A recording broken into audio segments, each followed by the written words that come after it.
Hello, everybody, and welcome to the Hardwork Project podcast.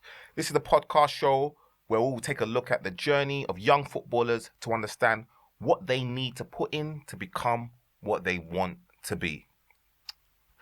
We'll also be looking at the parents as well, or talking to the parents as well, to find out their perspective on what it takes for them to nurture the talent of their children into young footballers. So today on the show, we have Zaza, who is the father of Miah and Zach, who play for Man United and West Ham, respectively, two top clubs. I'm your host, Collington Jones, and I'm joined by my co-host, the host, well, just not no ordinary co-host, the co-host with the most, Mr. Josh Skies, the person that made all this happen, and who also is the founder of the Hardwork Project. So, guys, let's get straight into it, Zar. Cool. Your boys, super talented. Maya's the older one, right? Yeah. So tell us, at what stage did you realize or did you see that there was something in him, or how did it come about that he got into Football the game itself. of football? Watching football. I think watching football. I used to watch a lot of games. We're United fans, so he was born in 07. He had still had some glory days in us. So he still had some glory days in us. And Those were the glory days, right? Yeah. Our times have changed anyway, yeah. Yes, they have. But so it was watching football, man. And, he was still young, probably like one. His first word was, not first word, but one of his first words was Naldo. Okay. Like CR7, Cristiano Ronaldo.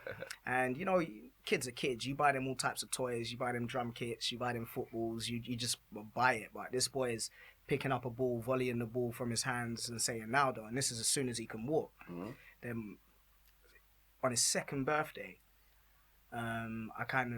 where I used to live, there was like I can't explain it. It was like a big field in front of a castle, and I took the whole field and made like a fun fair day of it. Yeah. All he wanted to do was play football, and then I preed the left foot. Like he wasn't kicking with no right foot. He was left footing, and I'm like, hold on a minute, this is a bit too much coordination. You're not meant to have this type of coordination like that. And he was fast, so he was kicking the ball with the left foot, running onto it, kicking it, and I was like, wow, okay.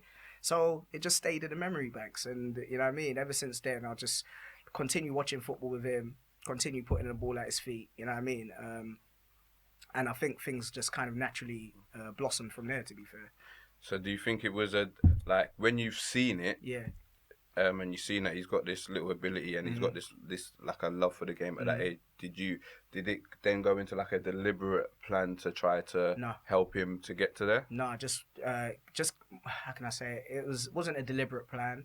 When I noticed the talent, I had a deliberate plan to nurture it. Yeah. I wouldn't say I had a deliberate plan to like get him in football. That all came with steps. It's all kind of steps. But the initial thing was, you know what? Okay, cool. He likes footballs. I'm just going to be buying him footballs. Cool. Let's try and get him football boots. Like, you know what I mean? Just the way you got to build the love for the game has got to be genuine. It's got to be all the components of the game. Do you understand? So some kids may just like receiving football boots. They may not actually watch football. You understand? Some kids may just get football for Christmas or their birthday, and they may not watch football. But when you combine all the components together, it kind of does it itself. Yeah. Does that make sense? It's like an automation. Like, you know what I mean? So, you have them watching football, you give them a football, you get him the kit and the boots, and all of a sudden, in this pure child's head, he can be what he wants to be, or anything he wants to be. Yeah. And that's how it blossomed. I would say it wasn't deliberate, but there was a deliberate plan to nurture it, to give him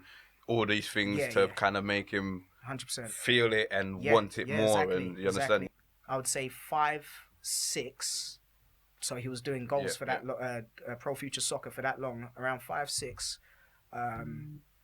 he went to a trial, Pro Future, where Dan at the time was a pre-academy coach. If I get this correctly, I think he was a pre-academy coach at West Ham. Yeah. So they organised a trial for all the boys in our area of Kent. So he went into the trial, did dirt. I mean, did good. That's what dirt is. Don't worry, it's our people listening to it anyway. So you know what I'm saying. We got the lingo still.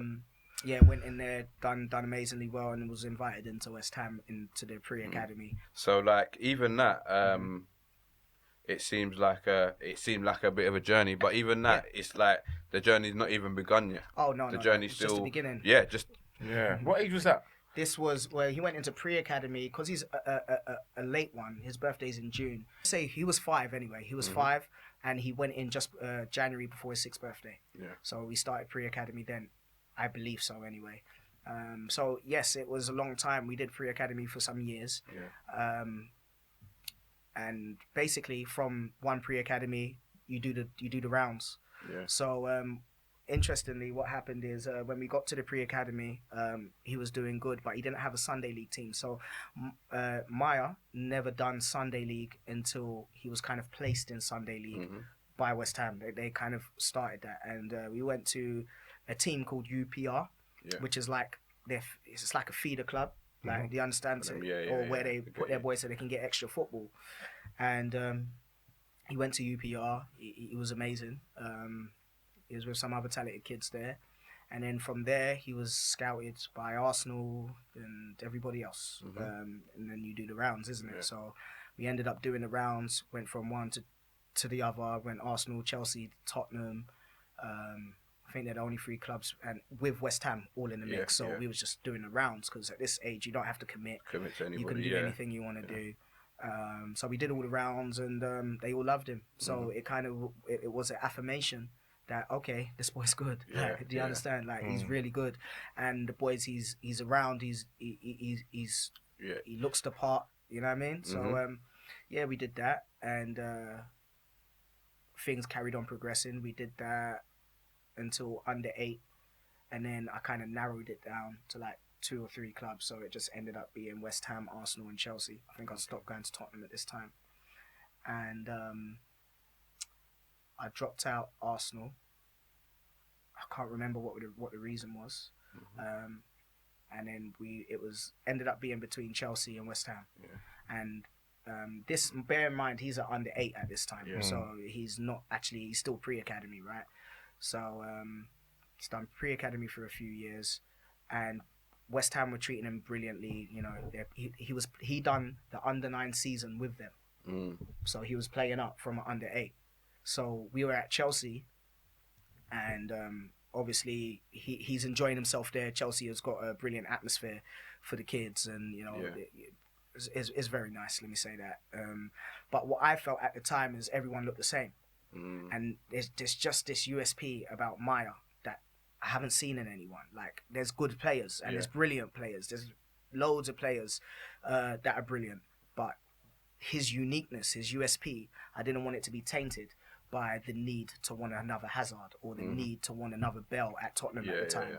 Do you understand? And West Ham didn't have that. They just showed me the TLC and the care, and we're gonna give him all the opportunities to develop, and you know we're gonna push him up and do this, that, and the other. To be who he wants to be. Exactly. So it was much more fitting for us. So do you think at that stage there, is that kind of like you felt being not a bigger fish in a smaller pond, but just being in a place where it's real development. Yes, you can develop. Yeah. There's going to be more focus on you and your talent. Do you understand? Because of what you can bring to them. That was definitely part of it. That was like probably like 60% part of the reason. But the other 40% was, for me, I saw something that possibly not too many people saw at the time. Like, I have a lot of mates that play football. That's probably still play football. Yeah. And my best mate in secondary school played for Arsenal, so I kind of understood the game more than an average parent. So when I'm looking at a lot of players and everyone looks like the same player, it's not rocket science to know that this is sticky. Do you understand? How much are you going to have to do to stand out? Even if you're better than them, like you may not stand out because everyone looks the same. So sometimes if everyone looks the same and someone's not following suit, it may not necessarily look like this person's got a USP. It may look like, you know, they're non-compliant, or they've not brought into it, or they don't, you know what I mean? They don't look right. You don't fit in with our system. You know what I mean? So it wasn't that. I think the case with Chelsea was, at the time, we were getting all the love from West Ham. They were playing him up and everything. And at Chelsea, I won't say things were limited, but there was loads of boys there with the same attributes. And I knew my son had different attributes. That's something that stood out. And so unless someone was to come and say, you know what, I've seen all these attributes, you know, he's brilliant and X, Y, and Z. Don't get me wrong, he was offered at all these clubs. But my thing is how does this benefit him? Like, yes, their academy is amazing. They have great coaches. But if every player is the same, remember, these players came in off the park or in from another pre-academy and they all look the same already. So in 3 years' time, what's this going to look like? Do you understand? I always think longevity. Like, you know, and I always believe in greatness and achieving high. So I was like, all right, cool, no problem. And we stayed at West Ham. We ended up signing at West Ham. And I still don't regret the decision because I think for foundation, they're probably one of the best academies in England, you know, hands down, because they let you be expressive. They let you be you. Like, yo, like, it's hard to explain, but he got everything he needed there. You know, all the top tours. A lot of top players came through West Ham Academy. You know, a lot of top Premiership players that we know now. 100%. You know, came through that academy. 100%. So they've got a good track record. They have got a good track record. And at that time, like, although they hadn't pushed anyone like through, like, you know, like the Joe Coles to go all the way, I think in the early days, you know, it was still bubbling because you had the Reece Oxfords and all of that getting ready to go through. Now, the thing with West Ham is why they call it the Academy of Football. I totally get it, because that foundation phase, mate, like, if you're a player, you'll get everything you need. And I'm not talking monetary, I'm just talking about time. Like, time is the most important thing you should want from football. I don't want all of them. If you get the time, the money will come later. Do you understand what I'm saying? But time and nurturing and development, like, that constitutes to real development. You understand? So West Ham at the time, they were good at that. Even though they hadn't had the players go through like that, it was an exciting time. You know, Payet was about, you understand, when he was at under 10, under 11. Like, so we was on some excellent tours. Like, I could say from the under 11s, my son has played, I'm talking Miah here, he has played Barcelona, he has played Real Madrid, he's played Ajax, we played Real Madrid in the final, they bumped us, they won on penalties, Ajax finals bumped us, we played Barca over here, you name them, Club Rouge, like, we was on a wicked tour, so that's like a lot of travelling or a lot of up and down. So where are some of the destinations? Destinations. So we done the Rudwit tournament, which is in Breda, Holland. I love that place. As well. Yeah, we did. Where else did they do? They've gone, bloody hell. Sorry, excuse my language. They Germany, Spain, Italy, Slovakia, so for you Czech as a Republic. Parent, going up and down, you have to travel and do a lot. Like, it's a lot. I mean, it was a lot at the time, but I was fortunate because I was only focusing on one son at the time. You get me? So you know, when he would go on tour, not Eastern Bloc, but when he would go on tour, I'd follow. I'd follow. So I went to Holland. I went to the Germanys. Belgium's a big one. Crossing Cup is a big cup. We went there a few times. He's doing rainbow flicks against PSG. He's on. That's what I was going to ask, because it seems as if he was doing so much, and for me that would mean that you had to sacrifice. I did a lot. So I did. Can you tell us like a couple of things that you had to sacrifice? What did you have to sacrifice? Well, I stopped music. Like I you know what I mean. People that know my family know that we're a big musical family. Like, shout out my older brother Biggs. He's still doing music. But I had to stop and play more of the background. Don't get me wrong, I was always a bit of a puff daddy, so it's nothing to play the background. I know how to do that and make things work from the background, but at that time I was still actively making music, actively shooting music videos, going mobs on the yachts, you know what I mean, and not being signed and funding this yourself. When your son has a talent, it kind of puts things into perspective. So it was more for me. It was like, what type of person do I want to be? Like, am I scared to live vicariously through my children? And I'm not. That was the ultimate answer. That was the ultimate question I asked myself, and I'm not. I'm happy to live vicariously through them because I had my child for him to be better than me. Right. So I have to compartmentalize some things. You know, I'm still a baby boy. You understand what I'm saying? I can still do I've got a lot of friends that we do a lot of fun stuff. And, you know, my mates will tell you that I was the one saying, I'm going home. I've got football in the morning. I'm going home. It's not me that's playing, but these are the sacrifices. So what it's done is somewhat made me a recluse. Do you understand? I don't leave my house for anywhere. I don't do that. Football is number one at the moment. Football and family, obviously. And I have a brilliant setup at home. You know, I have a brilliant missus, like supportive, teachable. So I'm able to teach her the game. So she understands if I can't make it, what she needs to be looking out for. Someone that sees the vision. Someone that, but don't get me wrong, it's very hard to see the vision. You know, do you understand? But when you see your son doing certain things, you're like, oh, that's what okay, he's talking about. Okay, that's what he's talking about. You think it's important to have the mother play a role? And that as well. 100%. Because how can I say it? Family's about balance, man. Like everything needs balance. Equilibrium is paramount in life with everything. And you know, I'm a dad. Do you understand? I'm not maternal. I'm a father. You get me? I'm a drill sergeant. I am discipline. I am guidance. I am mentorship. You understand? Whereas the mum, she's the mum. She's the mum. She's the maternal. She'll cook for him, pat his head, give him cuddles. And you know, some things I may not be able to articulate in a particular way, she is able to articulate. So you need the yin and yang balance. It's very important. I think most people, like, don't get me wrong, there's a lot of single mums that have done a fantastic job, and I applaud you, because this football thing is not for the faint-hearted. You understand? But I definitely believe in the power of the yin and yang, man. No matter who it is, you just need the yin and yang. You need someone that they could confide in and can't tell you things, because at the end of the day, we're talking about young boys.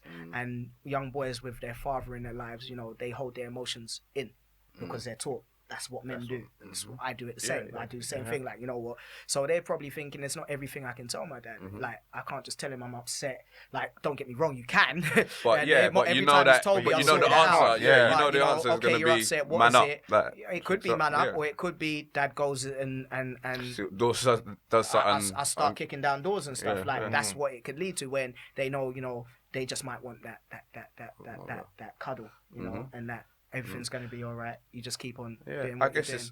I guess it's good that you understand that. You understand as in between mum and dad. Do you understand what I'm trying to say to you? Let dad be dad. Dad is going to crack the whip and he's going to, you understand what I'm trying to say to you? But then in turn, I will let you be you. Yes. But neither of us get in the way of each other being each other. So do you understand? That's how it works. Good cop, bad cop, genuinely. And I'm not the bad cop. I'm just the cop that kind of, not no cop, but I'm the person that I know a bit. So she will let me know, you know, show him what I know. But not enforcer in that way. Yeah, like, you know, I know a thing or two, so you're going to learn from your dad. Listen to what your dad's saying. She will back me up. Listen to what he's saying the right things. And if I've not articulated right, she'll re-explain it in a way he understands. You understand? So I think is very, very, very important. Once again, I thank her, innit? Like it's not me, it's her. Like, you know, so her understanding in many senses is God, because you know. But I think it's important. I think, you know what? I always like to just highlight when people make important points and why they're so important. Do you understand? Because again, the family structure, the family unit, is so important into and not just that, support players having support. You understand? Man. Even if it's not from a balanced family unit or whatever, players need support. Young players, especially like our boys. You understand what I'm trying to say to you? The stigma that they get outside and around in society in general, they need support. They need help. They need someone to be behind them, push them, and say like, no, it's not good enough. We expect more from you. Do you understand? We demand more because you can be more. Exactly. Do you understand? I mean, so great nuggets. Just for me to elaborate on that, like you was talking about sacrifice. So I sacrificed all the going out. I sacrificed making music. I sacrificed not linking brethrens and having fun and going clubbing and all this stuff. And I also sacrificed being about. And what I mean by that is because I knew what the end goal was, I positioned myself. Everything's about position. Like life is like chess. So I position myself. So, you know, I don't live in a neighborhood that doesn't reflect our greatness. Does that make sense? So everything is achievable in my neighborhood. We're in the sticks where all the brilliant schools are, because everything has a part to play. Over in the sticks where we were only surrounded with grammars and outstanding on Ofsted schools. So what do you think that's going to happen? It's going to give him another side to the coin that most people like us don't have raised in urban communities. He doesn't talk like, you know, normal urbanized kids, although he understands linguistics, because with all due respect, we're from the roads. So you know what I mean. That's what it is. So he's not from the roads, but we are. So it's like, all right, cool. You go and be great, and I'll be your bodyguard, man. I'll take you through. That's it, done. Like, so I think the school played a major role. You went to a fantastic Catholic school. Both primary and secondary. The second primary that you went when we moved, and they made him super intellectual, super smart. And I think all of these played a role. So when you came home, you've got an intelligent lad here. Do you understand? Someone that can use his brain, his education. Someone that can process certain things. You put them into football. Remember, football 90% is played up here. Yeah. The rest of the 10% is it can be physical, you know, and chemistry on the pitch. But 90% of football is upstairs. So it's all how you process information, not just how you process it, but how you apply it. And I saw that he was great at application. You know, that's what you could want. Application is key, and I think the schools gave him the tools to be able to do that, as well as the family. Do you understand what I'm saying? So, go on. No, go on. You. No, I was just gonna just ask about the transition now from West Ham to from West Ham. He went straight to Man U. Okay, yeah. So that was okay. So, we had wonderful few years at West Ham. Yeah. I think as I said, foundation phase. I think it's one of the best clubs in England. So he was at West Ham to what age again? We left at the end of under 12s. Okay. Yeah. So we left at the end of under 12s. You know, a lot of people that know him from West Ham. Yeah. A lot of people that saw him and said he's a wicked player. That was from West Ham. Yeah. You understand? So they done their part, but I felt that under 12 that you have to sign a 2-year. Yeah. So after you finish under 12, you sign a 2-year deal. And I felt that 2-year deal, I need to seek the best 2-year deal. Personally. Because with elite players, it's all like being a big fish in a small pond is cool for a while. But when the small fish start getting hungry, they can piranhas could eat a whale. They could eat a dolphin. Do you understand what I'm saying? So but I suppose it's I wouldn't say it's easy for you, but I suppose because of his performances and how well he's doing, the options are there available to you. Do you understand? You get me? And I know that even in him ending up at United, that would not have been the only option or the only choice. Not at all. How did you sieve that out? Was it? That was a nightmare. It's still a nightmare? Like like again. So obviously there's going to be a lot that comes into play. Do you understand? You get me? Like you guys are from London, you're living in rural Kent, like you said. You've got big clubs in and around London. Do you understand what I'm trying to say to you? You've got United. I know that there's an affinity there anyway. Okay, because we support them. Being a fan. Do you understand? You get me? So obviously that's going to play a big part. But I know that could not be the only factor that takes you to. A lot happened. Yeah. So after we left, I pulled him. Let's say early May. Right, and you kind of have a time. I don't want to give too many times, like too many time limits. So you get me. These are gems. You get but I pulled him out in time. Let's just say that, and I just left him out of football to the end of May. Like honestly, because I still wanted to make sure he made the right decision.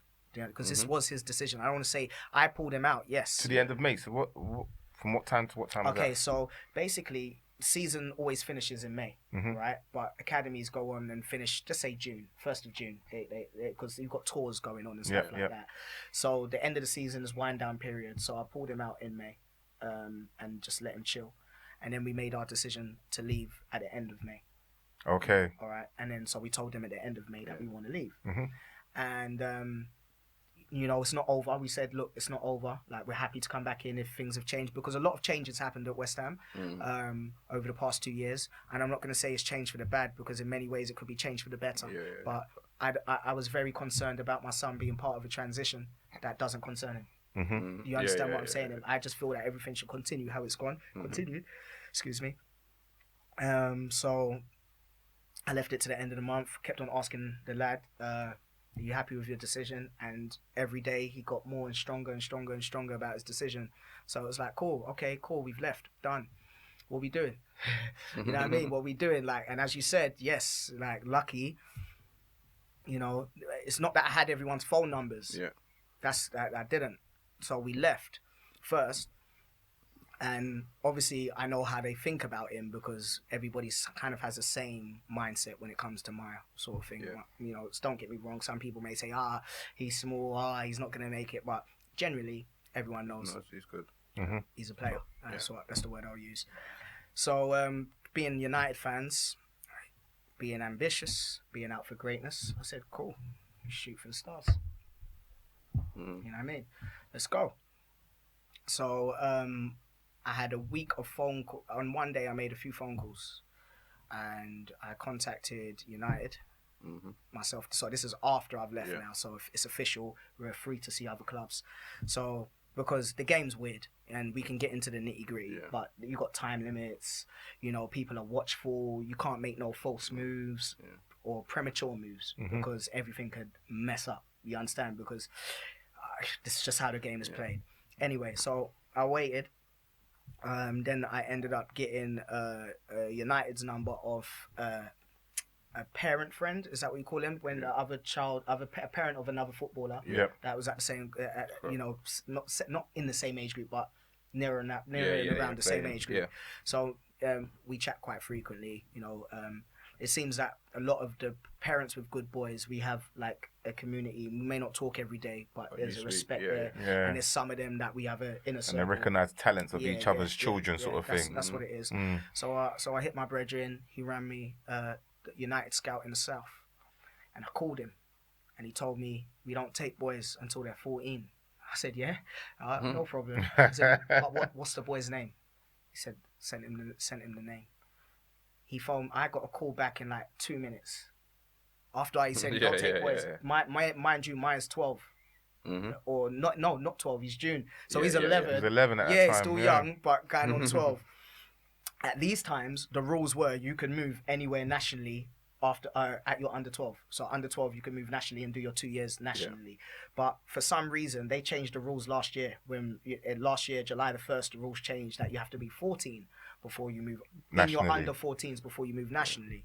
So I phoned United. Obviously, they've called me back in 2 minutes. Man, that's not Miah's not Nehemiah, is it? From West Ham. It's me, yeah. Nehemiah Rioli. You sure you? He's on, like, okay, have you left? It's me, yeah. Send me proof. So I had to send him the proof that you get from the Premier League. And then he said, wow, I can't even believe this. Like, I'm going to put you in the capable hands of this guy. 5 minutes on the phone again. I can't believe it. I saw him at this tournament. Now he's scouting report. Like, you know, all the... They're out there, I'm like, right, okay, cool. Like, you don't know he supports United as well. Like, all right, cool. So I already got the vibe. I phoned them on Monday. They got Miah in on Thursday, that same week, during school. So that means they contacted the school, pulled them out of school for Thursday, Friday, Saturday. We went down there for a 3-day trial. And it wasn't really a 3-day trial. Really, we went down there we done training on Thursday. Friday, we didn't do nothing. And Saturday, we had a tournament. And he tore it up. You know what I mean? He done the whole car drive and went to training and still tore it up. Then he done the tournament and tore it up. Funny thing is, Liverpool were there as well. So that's what sparked Liverpool's interest, because no one knew he was available. I kept it very stum. When it comes to me and mine, as I said, this reclusive nature comes with a degree of secrecy. Do you understand what I'm saying? So Liverpool's watching him. We've done the tournament. We're on our way back. You know, obviously I've been told good things. Yeah, you know, we're having our meeting on Monday. We left on Saturday night. Monday they had their meeting. In the interim, I got a call from Liverpool on when we got back, and I'm like, oh, okay, cool. It's interesting, but true, we just come back, and it's like towards the, you know, it's June now. So I can't have him miss too much school in a short space of time. So if there's another way you can arrange for him to come up, maybe we don't come up as part of Liverpool, maybe we come up to play you with a team that you've got, because they've got connects down here. Maybe we come up and play you, then we can sort that out. You understand? But that was at that time. So season's finished officially now, so no one's open. I was called, end of June, around June 25th, I was called into Mayfair. So this is the week after I've gone into United. United called me on the Monday to arrange the meeting in Mayfair.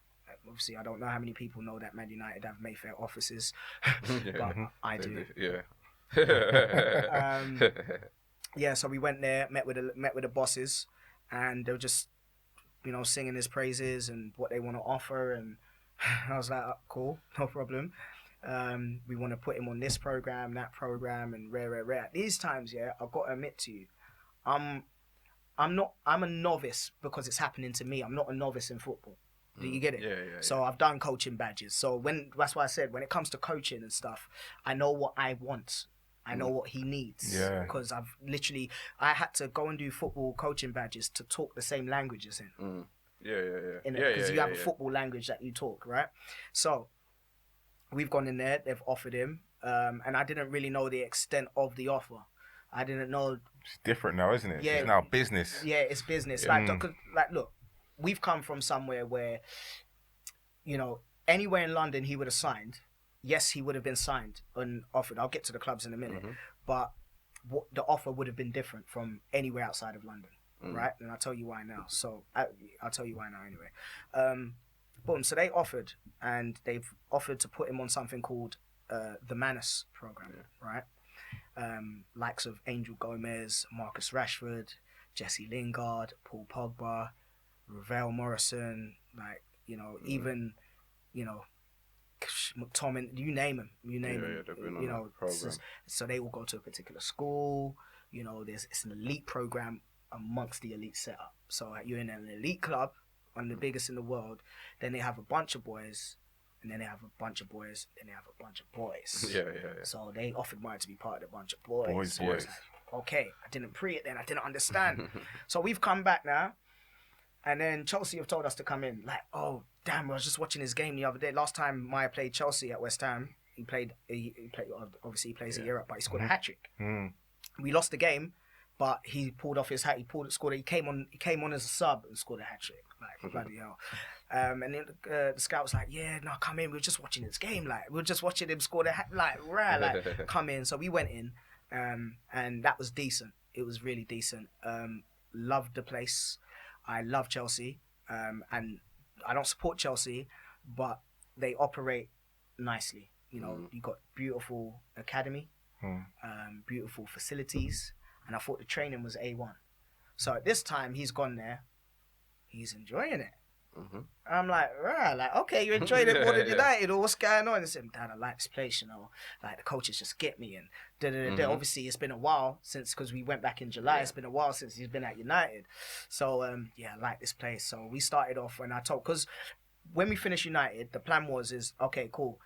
United no, Liverpool have called, we'll sort. And when I say United no, I didn't mean no, but it means United know our situation. We've told them that we plan to carry on looking X, Y, and Z, and i.e. in that meeting it was explained to us the rules are changing July the 1st, so it gave us 6 days to accept that offer and move straight away. And I said no, like me and the missus said that can't happen, not 6 days for him to move cross country, and we still hadn't seen the school or anything at that time yet. But they were very, very smart. This is where big clubs move like big clubs. They basically were like, okay, let's be creative, and let's just be creative, and let's just stay in touch and stay in dialogue, because we want him. That's it. They just left it as that, mate. I didn't know what that meant until I got calls from them all the time, and they've put these big guys in charge of us, like to make sure we're okay, like old guys, like Grays, and I'm like, okay, you look like us like that, yeah, no problem. Meanwhile, this boy's ripping it at Chelsea. Meanwhile, this boy's ripping it at Chelsea, and you got the United scouts watching his game there, so you understand. So he's tearing it up at Chelsea, probably 4 weeks in, because it's all pre-season at this time. He's played Brighton, he's banged in 2, age group up as well. They don't really do that at Chelsea, by the way. They play a few people up, but they don't really play people up like that. So I can see the angle that Chelsea were treating him nicely. He went on 2 tours. He went to Spain. He went to Holland with Chelsea, all within this space. So they're trying to show me all their cards. I did love it. And then we finished our 8 weeks there. There was a little break in between. They start their preseason, break up, and then go back in August. So we done that at Chelsea. Brilliant. We got an offer from them. And that was a brilliant offer, mind you. And then it was the only thing that was different from the offer is it wasn't United's offer.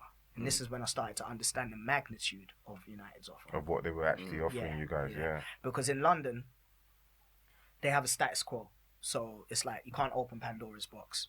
You understand? Because everyone knows everyone. Oh, why is he getting that and he ain't? And why is he doing that and he ain't? It's that type of nonsense. So they gave us a brilliant offer. Obviously, they already showed me how he's going to be playing up this, that, and the other. But at that point, he would have been signing as a under 13. Do you understand? So I needed to kind of understand what's going to happen for the next 4 years, not the next 2 years. Like, I like planning for the future. And the logic of United's plan was a future plan. It's now and future. So, and I only understood this after Chelsea. I'm like, oh, shit, I understand what these guys are offering us. Boom, now. We done a trial extension at Chelsea because he loved it so much. I really loved it. And obviously after the trial extension, they made their offer. So it wasn't because they needed to see more or anything. It's just because of how we were feeling. But we stayed at Chelsea for 10 weeks. Yeah. 12 weeks was the maximum, but we done 10 weeks. So we've left there, digesting it all, went into Arsenal. So these are all the clubs. So I'm naming all the clubs. Went into Arsenal, had a brilliant meeting with Per Mertesacker and the staff.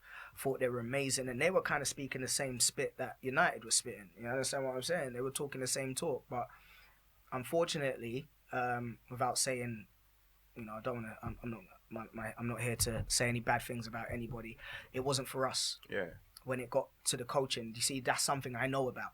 So we can do all the politics, and I might be a novice in the politics, although I could articulate myself well and tell you what I want. Yeah. When it comes to coaching, I know a thing or two. Yeah. So when I'm seeing certain things, I'm like, all right. Not for all him. Right, so now it's just saving face. Sorry about that. Now it's just about seeing how we save face. How do we save face? Cool, let's just stick it out, innit? Cool, so we done 7 days. We stayed there for 7 days. I think we was meant to do 3 weeks before October half term, but Miah didn't want to stay there for 3 weeks, so we just did 7 days and we called it quits. So we had 2 weeks off. October, United brought us up to Manchester and just laid out the red carpet again. Every time laying out the red carpet, we're like, wow, okay, cool. Wow. It's important to feel wanted. Yeah. In football, it's important to feel wanted. October, we've gone there in October. We have watched the game versus PSV, academy game. United won like 9-0. Got to watch the first team training. So Alex walks out. Solskjaer walks out. Solskjaer's come to us. He's a happy guy. He's just a nice guy. And then the academy managers introduced him to us, whatnot. And he's just talking to the family, talking to my missus, my daughter, because I made it a family thing. Every time we go up there, it's a family thing. Now he's there, I do the weekends. You understand? But all beforehand, family is very. I'm not dolo. I mean, that means solo. I'm not by myself here. We have a whole family. You're not signing him. You're signing a family. You gotta know what you're taking on. Social was brilliant with him. Then so we was playing Liverpool the next day. We were playing Liverpool the next day, and I saw Dennis Law, all the legends. Dennis Law come out. We got pictures with all of them. We got pictures with the team, and then Sir Alex coming, and even the scouts that arranged our visit were like, oh, this has to be. Even the scouts that arranged our visit was like, we did not know he was coming. Like, don't get me wrong, he's always about, but we don't tell him, like, we don't have that power. That's Sir Alex. He comes when he wants. It's probably because we got a massive game. So we're there all looking in awe, like, like, that's a guy that man used to call granddad. Like, look at granddad there, like, Sir Alex, isn't it? And then I think I've tried to take a picture. Just a normal picture, and they're like, no pictures. And then Solskjaer's seen that, and Solskjaer called Mike, because he was talking to Sir Alex on the pitch where the first team were training, and he called Miah over. And they called Miah over, and they were in their little huddle, and they were talking, and like, I was like 3 minutes, like, you know what I mean? You see Sir Alex patting his head and giving him the bit of a slap around the head, you know what I mean? Like, and it was just so surreal. And then I asked him, can I take a picture? And he was like, yeah, of course, why not? So I took the picture. That's how that Miah and Sir Alex Ferguson picture came about. Okay. Gave him some good advice. I'm not going to share it. Okay.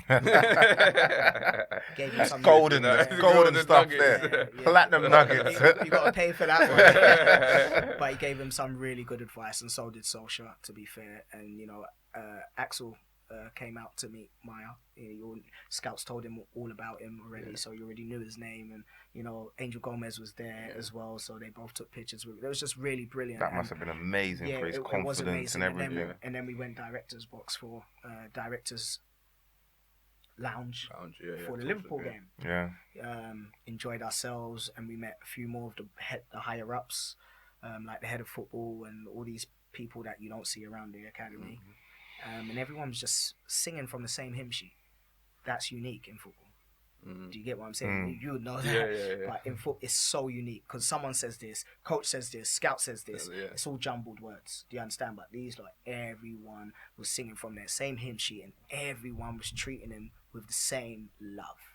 And all you need to be at is as a club you're loved, and you'll make it. You'll thrive. You'll thrive, man.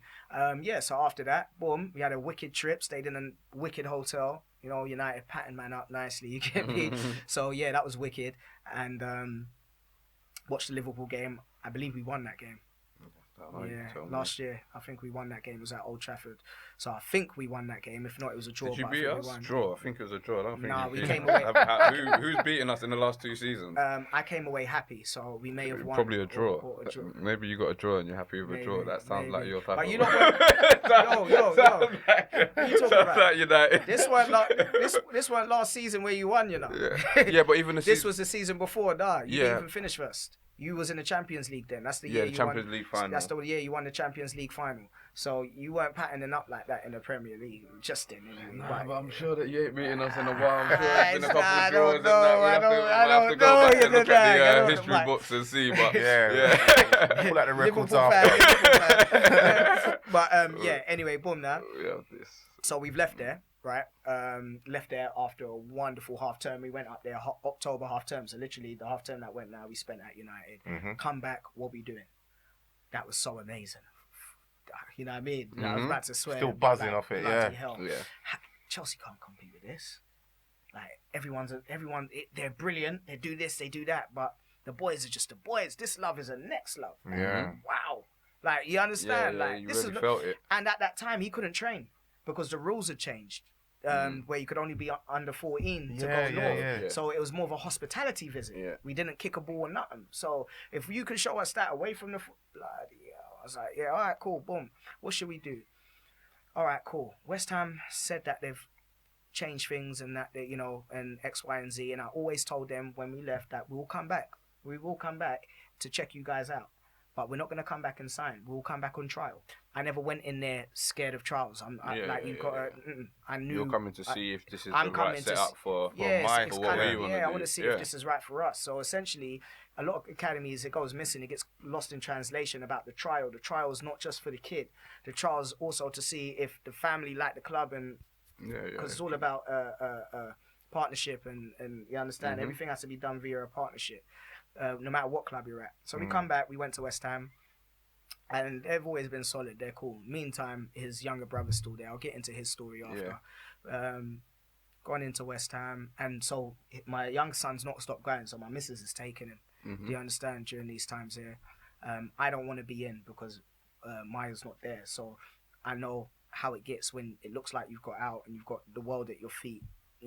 Parents are going to inundate me with questions. Out of respect for West Ham, I just didn't want to do that. So I just never went in. We went back into West Ham, and with all due respect, they tried, man. They tried. Essentially, I let him finish the course, so we stayed there until Christmas holidays. So they got much longer than we said we would. But we made up our decision during it already. We just said, you know what, we're going to treat them with the respect they deserve and just see out the trial. No problem, because December's coming up soon anyway. And then we left. It just weren't saying nothing. And then obviously we went to another club, went Tottenham. Done brilliant at Tottenham. Was offered at Tottenham. And then it came a real big decision to kind of sieve things out, but everything kept on coming back to love. Everything came back to love. Do they love him now? Do they love him? Okay, if they do, how are they showing you they love him? Like, do you understand? Like, you got to love him. Because if you love him, he's going to be integral to your plans, right? Otherwise, rather than a bit part. So I just wanted to be, and Chelsea loved him, don't get it twisted, and they show you through different ways. Like Chelsea will show you by playing him up, sending him on all the tours, and every club will show you in their own way. And then Tottenham offered towards the end of our thing as well. So while I was contemplating their offer, Corona hit, so no one could go. Yeah.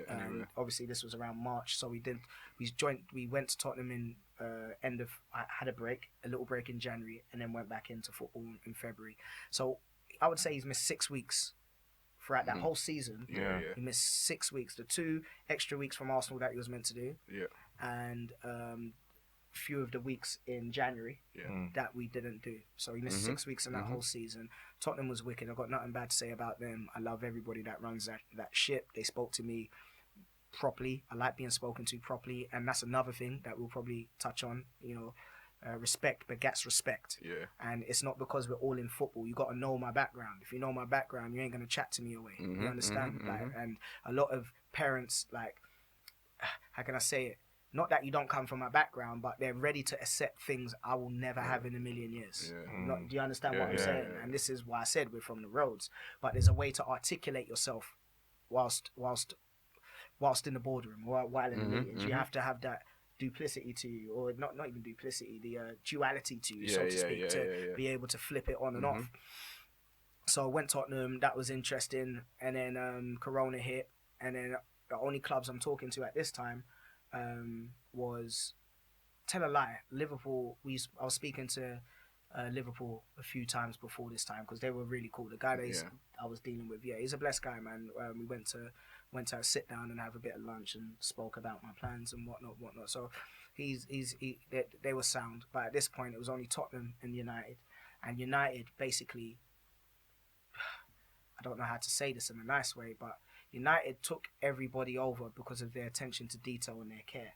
So they phoned every week. They gave us a particular person who looks after their loan players to keep an eye on us and make sure we're okay while there's no football. Because at this time, all trials are cancelled. No club football's going on. So they helped indoctrinate. I don't know how to say if that's even the right word, but they helped get him through that phase of Corona. He was on Zoom meetings with Ryan Giggs, Zoom meetings with Michael Carrick, Paul Scholes, Andy Cole, Marcus Rashford. So he felt like part of something because when you're on trial for a normal player, it's daunting. You don't know when the next opportunity is coming. If Corona hit for a normal player, it's daunting. Do you understand? How do you feel part of an academy when you just left an academy and you're not at an academy no more? But for Miah, he was always at an academy because he's always felt part of something. And that's that situation. So that made it easy for us because, okay, these guys, everything they said that is happening. Everything they said they're doing. And they're doing it beyond my expectation. Because you're like, okay, let's see. And then they're patting it up, and I'm like, yo, what? People don't tell lies, yeah? There's some people that don't tell lies. Okay, cool, this is lively. And that was it. So obviously from Corona, when we were allowed back, I'm training in myself. When we were allowed back into football, like not into football, but into goals and the park to play football. I patted him up. He's got a good mentor in the south. His name is Aziz. Brilliant coach. Yeah, give him a shout out. Yeah, Aziz. Shout out to Aziz. We went to, where was we? We was in, I think it was Bexley Park during the summer, and he normally operates out of Elton Goals. But the guy's amazing. I wanted to ask about that. How important is it? The extra stuff, everything's important. Okay, so it's all as important. Equilibrium. That's all I'm gonna say. I can't tell you how important it is. It's important you do get it, but there has to be a right balance. There has to be a balance because what it is how can I say it? What it is with one-on-ones or with extra sessions, it all depends on environment. Environment is key. This is another reason of why we chose Manchester United, right? But environment is very key. So you can be doing a one-on-one, but you're still not better than their best player. Why is that? It's because you're doing it unopposed. Do you understand? So you have to have a balance of your unopposed. You have to have a balance of your opposed, and make sure that when you've got that opposed, that it's beyond his physicality or beyond your lad's physical. It's something that he can learn from. It's all about you, not about them. It's about you. And that's how I think. And it can sound selfish, but to get where you need to get, I don't need to step on no one's toes because I know what I want. Do you understand? So Miah was training with 27-year-olds, 21-year-olds from Maidstone, who were at Maidstone at the time. He was training with 18-year-olds, 17-year-olds, Chelsea boys, Tottenham boys, Watford boys. It was a mixture of things, all in the midst of him getting ready to and preparing his mind to join United. So it done wonders for him. Do you understand? So I have to definitely shout out Aziz for that. And because Aziz was doing so great with Miah, United didn't need to facilitate anything for us. Do you understand? They could have put us somewhere, or patterned something. You know what I mean? I don't know so far as the rules, but they didn't even have to because that's why I said I'm pretty resourceful myself. So I did all of that myself. And then July the 1st come 2020, he's allowed to sign officially. Oh yeah, he's at under 14 officially. Okay, he's under 14. So he was 13 then, wasn't he? He's still 13, but he spent his under 13s out of football on trial. Yeah. So we left at the end of under 12s. Yeah. Then July the 1st hit, he couldn't move to United because he have to be 14. Yeah. So last season when Liverpool won the thing, he spent it on trial, getting offers from all the clubs. Okay. So that whole period of time. So by the time it ended, Chelsea, so he's Tottenham, so basically still getting a high level of football because you're at the elite academies and playing and training. They were just buying time doing the trials with all these different clubs, just so at the end of it, he was ready to go into Man U. Yeah, I mean that's one way of looking at it. It's only after the fact I can look at it like that. During the time, you were still gauging. Yeah, during the time, I'm genuinely trying to see, like, yo, Chelsea knocked us for 6, bruv. It could have been inches to Chelsea. I can't lie. You know, just it was just that communication that you were saying that these guys kept on upholding. The calls every week, no matter what, month after month. Imagine man phoning you, not even talk. How are you? How's the family? How's Maya getting on? How's his mental state? I know it's a terrible time. This like that. That there. Nah, that's priceless. That's priceless, and that sold us. That's what sold us. You understand? Forget the games and being a fan and this that because once I knew what I wanted to do, I only knew what I wanted to do when Miah knew what he wanted to do, right? So he ended up saying, "This is what I want. I need to go to the club. I support X, Y, and Z." As soon as he made that decision, I took my fandom out. Do you get it? I took all the fandom away from it. Like, I love that team, but I can't be a fan like you because now I need to get what he wants. Yeah. In the business room, as I said, I say it how it is. This is what I want. And then, obviously, he's been offered on the Manus program, which I was when I said that he would have been on a 2-year here if he signed at Chelsea, he would have done under 13s and under 14s. Now he's just joined United as an under 14 on a 3-year deal with the potential of a 2-year scholar. So if everything happens the way we want it, he's got a 5-year deal at United. Sancho will bounce up there. It's why you see Sterling bounce up there. Do you understand? These quality players, they bounce up there because they're receiving something that they never got from down here. Yeah. Like and because I'm a future thinker, someone telling me 3 years rather than, just sign a year and see how it goes. Because remember, he went to Chelsea to start the new season, so he was already an under 13. So essentially, by the time we got there, he would have been signing for a year and a bit without no foresight of what happens in the full-time program. Miah is now on a full-time program at 13 years old. He is the only year 9 on the Manus Scholar program. Do you understand? So it's a huge achievement. It's a huge achievement, and I'm very proud of him because, you know, it's all him. It's all him and God. I don't take no credit for this. Even me, you know, being resourceful or being brave to even have certain conversations with certain clubs. It's God, man. It's God. Like, I'll never take the credit. It's him and God and my missus. That's it. I understand that. Of course, God always gets the main credit. It's a lot first. of prayer, man. Yeah, man. And it's not even. I'm not just giving him the credit. It's because prayers got me here. Like, really, bro. Like, but we can't take away the sacrifices that you made. The time that you put in, the effort, and also what you sort of embodied and taught yourself that you needed to do in order to help this young man's career to take it to the next stage. You had to go out there and say, what do I need to do about myself? What do I need to change about myself? What do I need to now know in order to take my child to the next level. 100%. That's also important. I know you don't want to give yourself the praise, but I mean, we will. You know what I mean? Trust me. I appreciate you it. can get your flowers. You can get your flowers. I appreciate it. And I will redirect it once again back to God. Yep. Because, funny thing, I know everyone says that, it's God because it's an easy way of being humble. No, I'm not trying to be humble, bro. Like, I'm on my knees praying. Like, do you understand? I have no shame. I love my God. I totally agree. I'll wake up in the morning, bruv. I'll have a shower. I will lament. I will tell him to, give me articulation. Give me the power of negotiation. Yeah. Give me power and dominion. Like, I'm asking for things and he's delivering. This is why I say it's God. I can take the credit but it's him, man. Like, but I will say this. I totally agree with you. But there's one key saying. Faith without works. Yes, God helps those who helps themselves. Yes. So based on totally everything you're saying now, is because you are asking God for this, but each and every single day you are taking the steps in order for those things to manifest. Yes. And then every day praying to God and say, God, this way is God. Please, I need clarity because going through what I went through, you have no clarity. Yeah. And because I've only got my missus, I can't overwhelm her with the politics and the nitty gritty of it. So I'd have no one to talk to. You understand? Everyone that I talk to is not involved in football. They're in music or they're in film or they're doing something else. So, and I don't like chatty-pattying with football dads. So it's only a clique I have.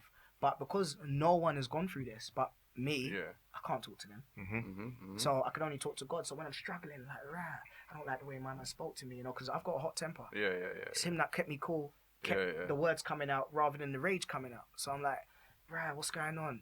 Clear the pot. Like, I can't think straight. My head will just go clear, and then I'm thinking, okay, this is what I'm gonna do. Bam, bam, bam, bam. Knock it all out. Then you understand. So that was I'll call him my mentor. That's what God did. He mentored me and guided me through the situation for me to therefore be able to guide my son through this journey. So man, it was all fantastic at the end. He signed in July. We went through a mad 5 steps process, bruv. That's another topic, bruv. Like, bruv. Yeah, because the FA is quite stringent on, and they bruv, take a strong view or strong interest in any transfers of minors to different clubs. Because he was brought and he wasn't free. They had to see if there was any tapping up, any talking to before we actually left, or any cahoots happening. Coercions. I didn't speak to United before we left, ever. Not even a word. So everything was cool. Although they tried to probably make a mountain out of a molehill by stretching things out, but it was so clean cut because he's gone to every club in London. Do you understand? He's very well known in England. Yeah. So maybe it's because of that, which is why they did the extra. I mean, let's make sure they're getting him in the right ways. But that took like 4 weeks. So obviously because of Corona, Miah didn't have a normal school induction. He's had a school induction with the other Manus boys that were going to join the program with him. But school wasn't open because of coronavirus. So we still managed to do certain things after the fact. But he basically started school on the 7th of September. He's been ripping it at school. This is why I said school's important, because he's come from a brilliant school. I don't know how the education system varies from my neck of the woods to Cheshire. I wouldn't know. But he's gone there as a high flyer. He's got star of the week a few times. So I'm proud of the lad. Knocking out his homework, handling football. He trains 4 times a week, double sessions 3 times a week, 15, 16 sessions. He's on the Manus program. There's only 15s and 16s and 117 on the program. He's not even 14 yet. He's 14 in June. Do you understand what I'm saying? He's amassed a lot. He's got himself a Puma deal. So I'm really proud of the direction he's going in. I'm proud that he understands. He's a very serious youth, but he's a child at the same time. So and he's a brilliant role model for his younger brother, because his younger brother he went on a different journey. Do you understand? So he more started football. Zachy, I'm talking about here, Zach. He more started football just because of being around it. Because we spent so much time at West Ham because they loved Miah. Not that they don't love him. They loved him. They put a lot, before the changes happened, a lot was put into Miah. And so much so for people like Payet to come in and keep on watching his sessions. And it wasn't just once, it was all the time he brought the youth in. And my youngest son never did grassroots. He was playing at West Ham Pre-Academy at Chadwell Heath since he was like 6, because he was always around.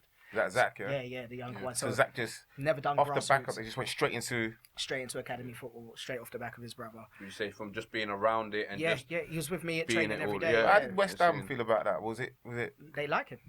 They nurtured him. They grew him. It's Yeah. like it wasn't me. I never. You know Because what? I thought they might have felt the same way about Zach? no, about Miah. What do you mean?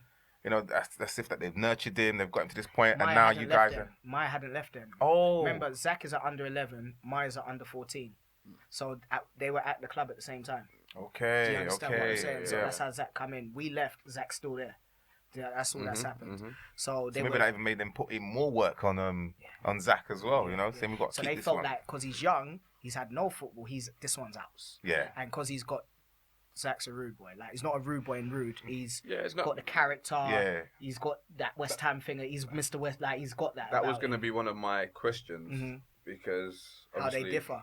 Yeah, how they differ. I've heard a lot about both of them. I've heard a lot about Zach as well, and I'm sure I'm not sure if they say it to you, but some people might say, "Oh, this one's better," or "That one's better," or "This one." How do you deal with that? Because that's not a question as a father you necessarily want to even. What? It's different because I can be honest. A lot of parents may lie. I've put more work into Miah. That's just I feel no way in saying it. That's my first son. I've put more work into him, and with Zach, I feel that I'm working smarter. Yes. I'm not necessarily working harder. I'm working smarter. Because now Miah's opened doors that weren't open. This is why I said I've got no problem living vicariously through my son. Because these doors that are open will allow fruitfulness for the kids. The rest of them, I've got a daughter as well. You understand? Not she ain't in football. Hopefully that one ends up like Serena. Tennis, man, come on, let's get the racket swinging. Or a big actor somewhere. But hey, what do you call it? Yeah, so it's very interesting. I've heard a lot. I've heard the younger brother's going to be better than the older brother. I've heard, this boy's good because they're totally different players, and that's the thing, right?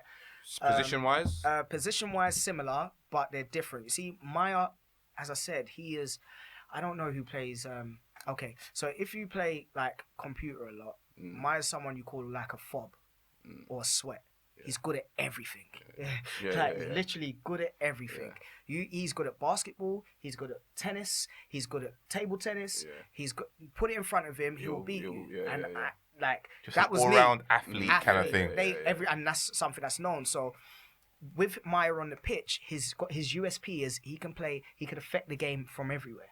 Do you understand? So as I told you, at Tottenham, they gave him that Harry Winks shirt, number 8. So he played in Central for a bit, but he loves it because his range of passing as a forward, normal forwards don't have that range of passing. Like, I don't know if yes, Kevin De Bruyne is a forward. Like, he's a number 10. Unconventional number 10, but a number 10 nonetheless. But how can you have that range of passing, but ability of like Martial or something like that? He has the duality of it. You understand? So he's a different player, whereas Zach, he is emotion, he has passion, he has everything the English love about the game. That's Zach. Okay. That's why I said he's like West Ham. Yeah. You understand? Like he's not scared of scrapping. Like he'll definitely scrap. He ain't letting you hot up his teammate. You lot will exchange hands. He's not doing that, and he's very vocal. He's a leader, and not that Miah's not a leader. Miah leads with his ability. Zach can do the duality, and because he's a tough guy, that's where their game differs. So I believe Zach will end up he plays on a wing now. He plays up front now. He's always played up front, to be fair. And he's got that Mbappe toughness to him, he's got pace. So all my boys are fast. And they're just totally different in relation to game.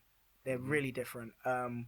Miah's skillful. Miah is like a French player. That's how to describe it. He's like French/Brazilian. So he's Brazilian with the skills, but he's French with the flair, with the gracefulness. He's very gracious on the ball. Where Zaki is in your face, English. At you. Like you don't want to face him. That's even if he's a striker, the defender, you might rattle him. He's coming straight for you. He's taking everything. Do you understand? So it's very different, but I don't let anything get to me. I like letting Zach know that his older brother's doing amazing, and that, like, I don't know if I should say this here or not, but, obviously if one's gone to a certain club, you may be thinking why the other one's not there, and I have the opportunity. to do that. Yeah. But I want him to earn it because I don't want him to be in his brother's shadow no more. Yeah, I hear that. Yeah. Do you understand? And West Ham's still a brilliant academy, despite if one's at United and one's here. Do you understand? But if he wasn't, he wouldn't be there. You know. There you go. Yeah. So that was my thing. I want him to earn it in his own right because he has, and he's a completely different player. So I don't take nothing of it. I think they're both gonna have a future in the game. I think they're both gonna be Premier League players. I think they're both, especially if Miah keeps on setting precedent, Zach likes competing with him. Yeah. You understand what I'm saying? So this one wins the Ballon d'Or, the other one's gonna win the Ballon d'Or. Then it will become an argument on who's won what. You understand? Competition. So I keep the friendly rivalry. I never really pick one. It could seem that I have favourites because I'm always around the older one, but that's because I'm his guide. Yeah. Does that make sense? If I guide you through, Zach gets through like that. You just walk through. Your mum will walk. That's why I said the missus is very important. Yeah. Because I spend my weekends in Manchester now, so I'm not here, and I don't go into West Ham during the week. I think I'm gonna start going in, but I don't as of now. Is that difficult for you to separate yourself? As in, your boy, your golden egg, your child, you know what I mean, is so many miles up in Manchester, you know what I mean, and then all you guys are down here. How's that? It's hard. It's very hard. I thought it would be harder for him than us. It's not. Yeah, kids are resilient, innit? They just get on with it. Yeah. They adapt to the environments pretty quick. He's adapted really, really quickly, and Tough, it's a mad one. That's what I said. It's just football thing is not for the faint-hearted, bruv. Like, so I wouldn't really mind if one makes their career there and one makes their career there.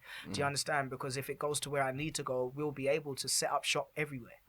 You get what I'm saying, which is the plan. So thinking with longevity in mind, thinking with what we can get out of the game in mind. And use your brain when I say that, like what we can get out of the game. There may not be no reason to actually relocate because the boy's flying. You understand? And I've left it to him. I said, anytime you want us down, we'll move to the suburbs and we're active. You understand? So I don't ever plan on moving to Manchester itself. Cheshire, Golden Triangle, we can pattern that nicely. You get me? I have to have like for like, but I don't think it's a necessity at the moment. So what I want to do is probably try and reintegrate myself with Zach in his football. And given the gems I've learnt, so if that time does come, then you can go and join him, or you can make your bones here. You understand? So it's still no decisions have been made yet. Mate, you understand? Beforehand, we were adamant we were leaving in December. I'm pretty sure I told you, Jay, like at one point. I think I told you that. Yeah, we're bouncing in December. You understand what I'm saying? And December's here now. I know it's not here, but in my head, it's here. I'm already in next year. Right now, I'm in end of the season next year because that's what I have to plan for. Do you understand? So anywhere I have to plan for, I have to put myself there. I already can see how the season's gonna go. So I'm now at the end of the year making big decisions. Like, do you understand? So I'm making those decisions now. So it's a very unique situation to be in. It's very trying. We have no free time. So my missus takes Zach to football, which is pre-corona, he's there 3-4 times a week, including games. So that's during the week. You could only imagine when Miah was at West Ham, we had no free days because they're in different age groups. One's 11, one's 14, so that's odd and even. So what are we saying to parents? We're saying parents, you want your children to excel at whatever it is, whether it's sport or whatever, but you also need to structure your life so that they can have structure. Do you understand? And you need to be very routine. That's 100% what I'm saying. And if you speak to Miah himself, he's very articulate in relation to this. He will say exactly the same thing. The way he will tell you, like in our family at home, all we do is strive for greatness. We don't strive to be okay. We don't strive to be good. We strive to be the best. I don't believe there's nothing wrong in being the best. 100%. You understand? It's very, it's a journey to get to the top, and it could be easy to get to the top. It's harder to stay at the top. Do you understand? So he knows all these gems. He understands the importance of family, stability. That's the key word. So you can be a single mum and have stability. You can be a single father and have stability. So I'm not saying that. Structure, but routine, it's how, stability. What are you ready to give up? Yep. That's really what it is. What are you, like, come on, man. Like, I shaved the beard off. I look 18. Yeah. And you're out there again. I'm out there, bro. I can do that vida loca. How much? What do you want to be and how do you want to get there? How do you aim to get there? That's it. And many people don't have the direction to get there. So, because I plan meticulously, I know where I want to get to. And then I'm like, all right, cool. Let me take the first step, and then I'm flexing. I take the first step, then I know what I'm doing. Like, first step's paramount, right? So, okay, the first step is the kids are in football. Yeah. Why am I going to be in football with not having the highest of highest ambitions? Yeah, what's the point? So my son could turn around and say, well, I could have gone there at this age. Never. No, you're at United, bruv. Yeah, bruv. Talk it with your chest. It's not even sunk in me yet. I said this the other day. It's not sunk in, you know. When I say, you're at United, they say, what United? Like, you know, what West Ham? Yeah, like, what United? What West Ham? Like, no, my younger one's at West Ham. The other one's at Man United. Like, yeah, take it in, bruv. You know, they treat all the kids like high school jocks. You get me? They've got their Man United jackets in there. The rest of it, and it's not a private school. It's a normal state school. So you got the rest of the kids in uniform and the Manus boys and the Manus boys. The Manus boys are the Manus boys. That's it. That's Those amazing. who know what that word means, they know how go on. That's totally That's amazing. it, and we so, wish Miah and Zach all the best thank you, in the future. Thank you. But one thing I would want to ask you is that for parents who are just getting their kids into football, what was the nugget that you'd give them? What, like grassroots or academy? Well, academy, innit? Because you need to, I suppose... Well, you start from grassroots first, isn't it? So I'd say grassroots and academy. Okay. So same thing for parents and then for the kids as well. There's a few gems for the parents. The parents got to understand no matter what football you do, there's a sacrifice to be made. Period. Like many parents, I noticed so much when people I was coming up with, like you got to understand, half of the people that were around Miah at under 9s, they weren't about at West Ham by the time we left. All the people that were championing, all the people that were making noise and my sons, they weren't about, bro. That's the truth. What I would say is that sacrifice is everything. That's the only thing I can say to parents. Stop trying to convince yourself it's a hobby. It's not a hobby. Something that requires sacrifice is not a hobby. Even if you enjoy doing it. It's not a hobby. It's a hobby you're enjoying doing. And even if it starts out as a hobby for the child, it's something that he can earn his wages from. So it's not a hobby. I took that out a long time ago. I know what I sacrifice. So when I'm putting time into it, after I stopped everything, bruv, it's not no hobby for me, bruv. Like, you lot could lie to yourselves. I ain't gonna lie to myself. This ain't no hobby. This is something I'm into.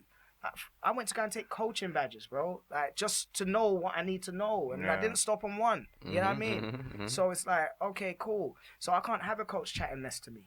Like, how many badges have you done more than me? If you ain't UA for B, A, like, okay, I ain't done them. But, like, the rest of them I've done. Like, you got to chat to me properly. So invest and sacrifice your time into knowledge, into football knowledge. Football coaching courses are not just for men. They're for women also. And this is not football coaching courses for you to coach your son. Don't get me wrong, I used it to coach my son as well. But this is not to coach your son. It's to be able to talk the same language.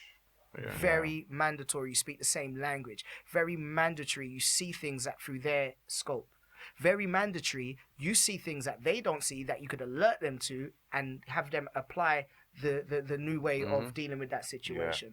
So sacrifice is paramount. That's the number one thing for parents. Too many parents want to sacrifice half, 1 foot in, 1 foot out. That's not football. That's not football. It's not any sport. It's not any sport. It's not boxing. It's not tennis. You can see those that have achieved, who's been behind them, what type of family they're from. So, you know, we talk about the Williams sisters. It's been mum and dad. But the dad was out on the court, just like I was out with my youths. Like, and don't get me wrong, when I say I didn't put work into Zaki, I put work in, but not as much as Miah. Do you understand? Because with Miah, I've been training him since 2. Zach was in it because of he's around it. So anytime I'm taking him to football or taking him to go and do a little drill, because what we like doing is renting out tennis courts and playing football tennis on real tennis courts. Like, Zach's brilliant at that because he's always done it. So I know how to make things fun. But yeah, the root of everything is, man, sacrifice, and please, like, don't have delusions of grandeur. Like, you will see when your son's excelling. You will see when your son's great.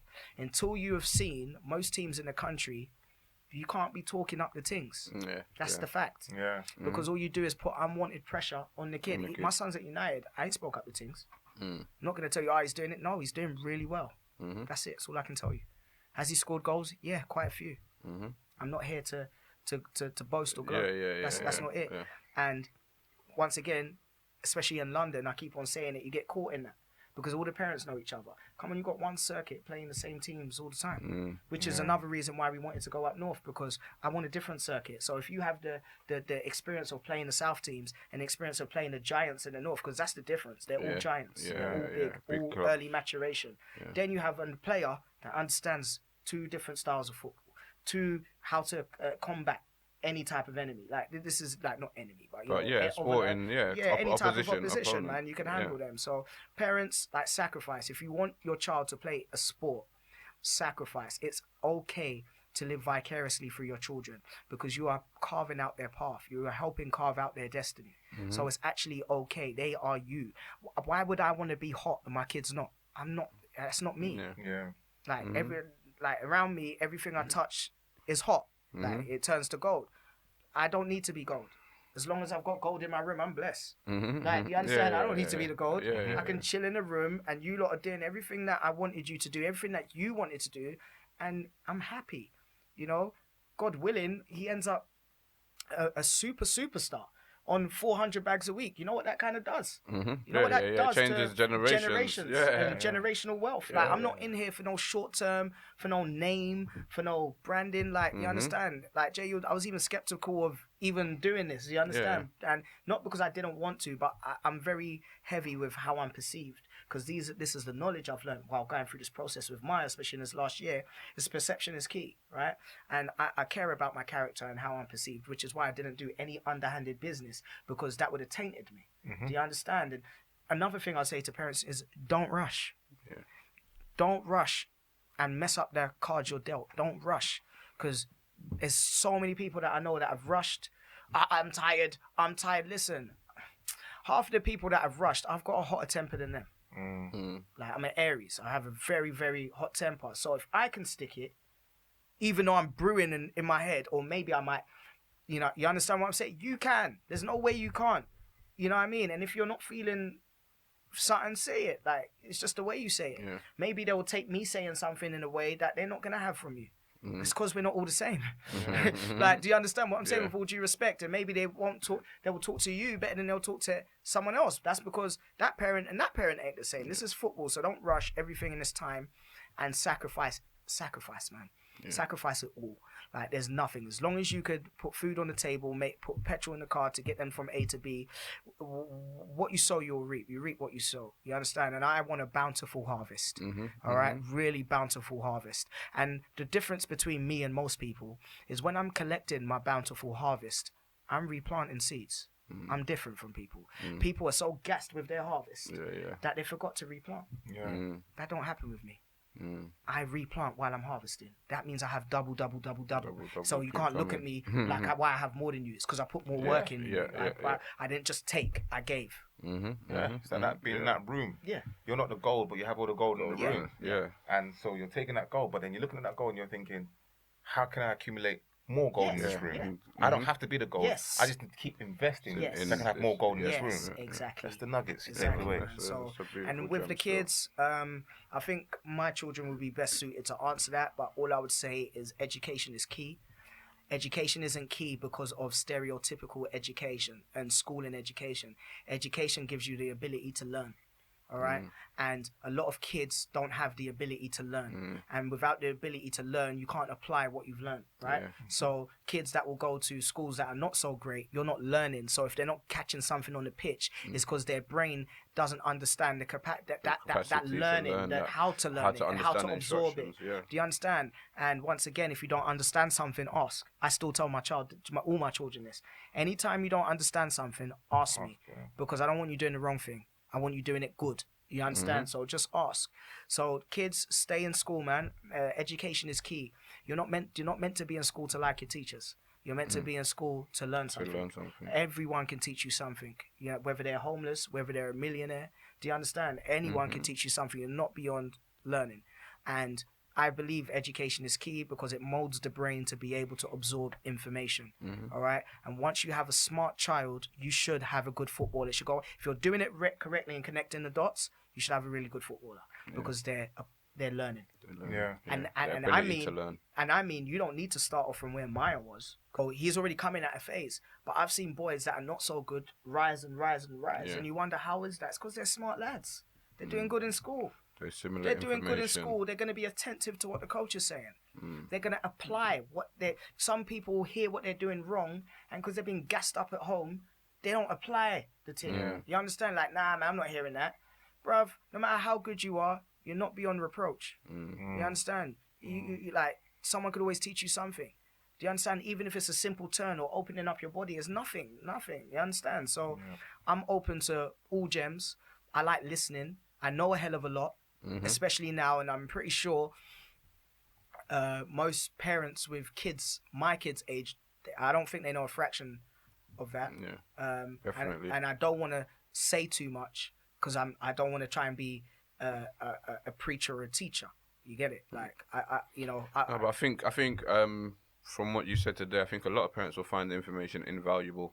Okay. Do you understand? And have a lot of stuff to even go back, sit down with their kids over and watch, and do you understand what I'm trying to say to you? And even sometimes look at themselves and say, okay, I can do more. That should be number one. I can do more. This is what I'm trying to tell the parents. That should be number one.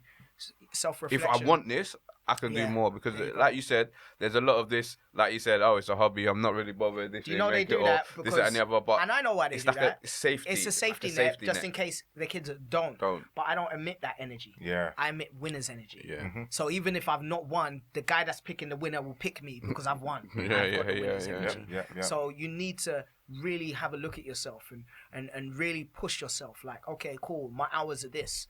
Even if it means shifting your work from office to home, just so you've got that time. Like, do you understand? Because there's people traveling mad distances to play football. No one ain't special. Yeah. Like, that's what I want everybody to know. Like, no one ain't special. Like, as much as I'm saying, it's in you that makes you special. There you go. It's your hunger that makes you special. Man. It makes you special to other people. There you go. Your philosophies, what you stand for. Do you understand how you as a family live? You understand what I'm trying to say? That's why it's got to be close in it. That's why I like the yin and yang. This is and we've not made it. No one's made it. There ain't no peas, bruv. Like, do you understand? I can talk frankly, bruv. There's no peas, cuz. Do you understand? But what there is from football, not from football. Don't get me wrong, because I don't know if you want to touch on the other things surrounding football, but from football right now, there's no peas till he starts working. And he'll start working at 16. God willing. Do you understand? Amen. So his work starts. That's what we call football work, right? So he will start work at 16, scholar. Yeah. Right, and that's when they start earning. So luckily, he has 3 years. He's on a long contract, so he's kind of guaranteed that situation anyway. But we're not earning, and I'm not going to behave like we're earning, and I'm not going to lie like we're earning. My son has just signed to Manchester United. That is all, and he's doing brilliant. He's played 16s, he's played 15s. Yes, he's doing good, but we need to carry on this progression. We need to continue the stability that I've been talking about, and continually striving to be great. So you can thrive in your environment. It's not about surviving. It's not about just taking part. I don't believe in just taking part. I'm about making it perfect and making it great. Like, how can I be the best in this situation? One thing I wanted to ask as well is the bad days. How do you deal with the bad days? What's the because it's not all sunshine and glory, mate, and how do you deal when they're down? How do you motivate them? Well, see, that's a really, really good question, because once again, it's like the football iceberg. I don't know if you've seen the picture of the football iceberg. They use it for anything in life. You've got all the turmoil stuff underneath. And essentially, the turmoil at the bottom is always bigger than the iceberg at the top. It's just the iceberg at the top is what we see, right? So it's above the water. There you go. So, I was just like other parents. I'll get annoyed. You'll say what you have to say to your son. And once again, I'm trying to be transparent. I don't like lying, because there's too many liars, and that paints wrong pictures of football and how the game goes. So you've not done something you're meant to do, or it's not worked out. I look at the game. So okay, first and foremost, I'm about accountability. So if something hasn't gone right, or he's not had the best games, I'm like, all right, forget them. what did you do wrong? That's the first thing. A lot of parents do it vice versa. They will be like, oh, didn't I pass, saw him, he weren't didn't passing, do he weren't this." doing this. That could be the case. Yeah. But first and Look at the foremost, side. you hot them up. You go and get the ball. Scream for the ball. Make yourself available. Slip in the pockets. Do you understand? Make yourself available for the pass. Yeah. That could eliminate everything you can do. So if they're still not passing, it's obvious to everyone. You get it? So there's ways to combat things. Now, don't get me wrong. When they have a rough time, it's a rough time at home, man. It's a rough time at home because we're all down. Your kid down is not just him down. Everyone's down. Especially if it was something beyond his control. Like if he's had a trash game, then we talk about, okay, you were trash. You know, I've got no problem saying it. I think you weren't good. I think for me, I've got high standards. You were a 5 out of 10, if that. If you didn't do this, you would have been this out of 10. But for me today, you were 5 out of 10. So what are we doing? You understand what I'm saying? So I'm honest. I don't disguise, because when you disguise the bad performances, do you have the attitude of, it's just a hobby? No. Know what you did, know how to improve it, and then apply it for next time so it don't happen. That's it. So we have a talk in, I do this. No, you wasn't good today. You wasn't this, you wasn't that. Rare. I'll leave. What your dad was saying was, you need to do better.